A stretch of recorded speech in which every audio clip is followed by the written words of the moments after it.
Après 2 ans de guerre, les travaux ont enfin pu reprendre pour sauver les églises de la Libella. Façonnées dans la pierre, elles sont fragiles et menacent de s'écrouler. Il y avait un espace qui s'était ouvert comme ça, donc on l'a bouché. Après l'avoir bien nettoyé, on l'a reconstruit avec des pierres. On a dû le couvrir de mortier, puis le lisser.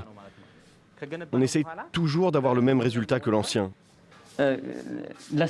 Comme vous pouvez le voir, il y avait beaucoup de fissures et on les a réparées. Un bachot a participé à la construction de 3 ponts en pierre et des contreforts pour valoriser le site. Il fait partie des 32 artisans formés dans le cadre du projet financé par la France qui ont acquis de nouvelles techniques. Ça reste de la taille de pierre parce que tout est géométrique.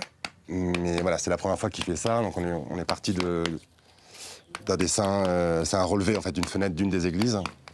Et donc il a fait tout le process en fait, découper le gabarit, le poser sur la pierre, le tracer et ensuite le tailler. Des centaines d'habitants travaillent sur le chantier, des emplois bienvenus dans une ville en crise après l'épidémie de Covid et la guerre. Le travail est intéressant. J'espère que ça va continuer comme ça, car beaucoup de personnes n'ont pas d'emploi ici.